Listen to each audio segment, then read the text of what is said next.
Hello बच्चों, एक बार फिर स्वागत है आपका मेरे चैनल में।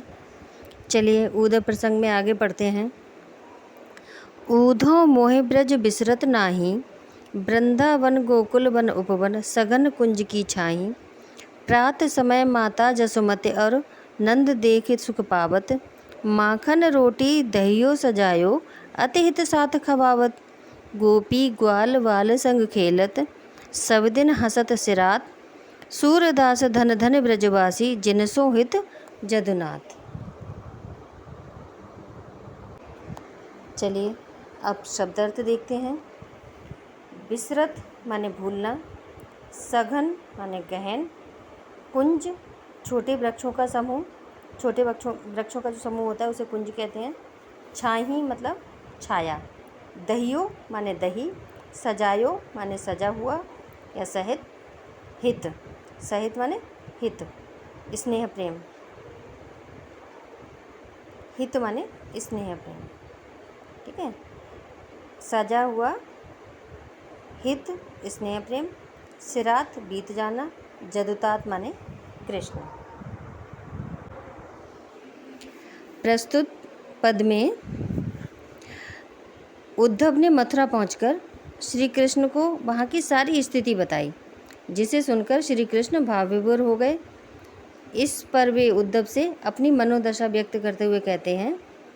श्री कृष्ण ने उद्धव से ब्रजवासियों की जब दीन दशा सुनी, उन्हीं के ध्यान में खो गए, तो वो उद्धव से कहते हैं कि उद्धव मोहि ब्रज बिसरत नहीं।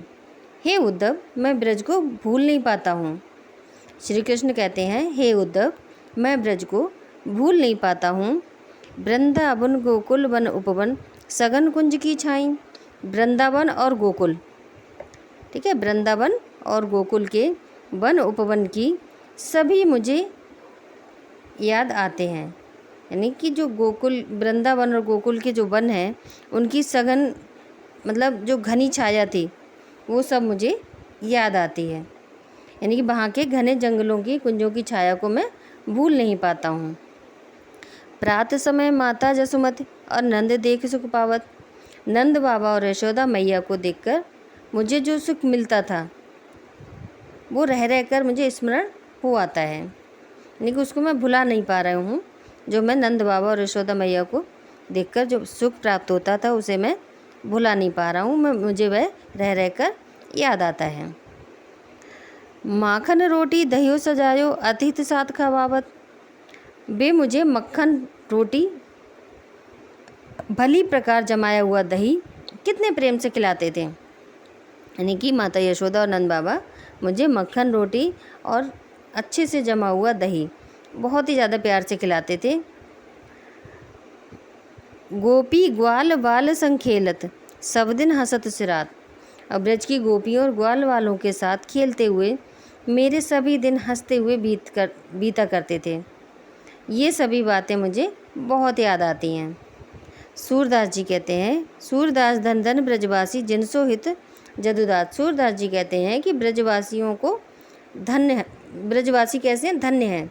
सूरदास जी ब्रजवासियों को धन्य मानते हैं। वो उनके भाग्य की सराहना करते हैं। कहते हैं क्योंकि श्री कृष्ण को उनके हित की चिंता है और कृष्ण इन ब्रजवासियों का प्रतिक्षण ध्यान करते हैं। ठीक है, चलिए एक बार फिर देखते हैं। श्री कृष्ण उद्धव से कहते हैं कि हे उद्धव, मैं ब्रज को भूल नहीं पाता हूँ। वृंदावन और गोकुल की जो कुंज घनी छाया थी, उसको मैं भुला ही नहीं पाता हूँ। नंद बाबा और यशोदा मैया को देखकर मुझे जो सुख मिलता था, वह मुझे रह रहकर स्मरण हो आता है। वे मुझे मक्खन रोटी, भली प्रकार से जमाया दही कितने प्यार से खिलाते थे। ब्रज की गोपियों और ग्वाल वालों के साथ खेलते हुए मेरे सभी दिन हंसते हुए बीता करते थे। ये सभी बातें मुझे बहुत याद आती हैं। सूरदास जी कहते हैं कि ब्रजवासी धन्य हैं। सूरदास जी उनके भाग्य की सराहना करते हुए कहते हैं कि श्री कृष्ण को उनके हित की चिंता है। ब्रजवासी क्यों धन्य हैं? क्योंकि श्री कृष्ण को उनके हित की चिंता है और श्री कृष्ण इन ब्रजवासियों का प्रतिक्षण ध्यान करते हैं। चलिए अब काव्य सौंदर्य देखते हैं। यद्यपि कृष्ण का व्यक्तित्व तो अलौकिक है, किंतु प्रेमवश वह भी प्रियजनों की याद में साधारण मनुष्य की भांति द्रवित हो रहे हैं। ब्रज की स्मृति में उन्हें अत्यधिक भावविवल कर रही है। ब्रज की जो स्मृति है, ब्रज की जो याद है, वो उन्हें कैसा कर रही है? भावविवल कर रही है। भाषा सरल सरस ब्रज, शैली मुक्तक, छंद गेयपद, रस श्रृंगार, शब्द शक्ति अविधा और व्यंजना, गुण माधुर्य, अलंकार ब्रज बिसरत वृंदावन गोकुल वन उपवन में अनुप्रास अलंकार है। उद्धव के द्वारा योग का संदेश भेजने तथा ये कहने में कि मुझे ब्रज नहीं भूलता में विरोधाभास अलंकार है। उम्मीद है बच्चों आपको ये वीडियो पसंद आया होगा। आगे फिर मिलेंगे। धन्यवाद।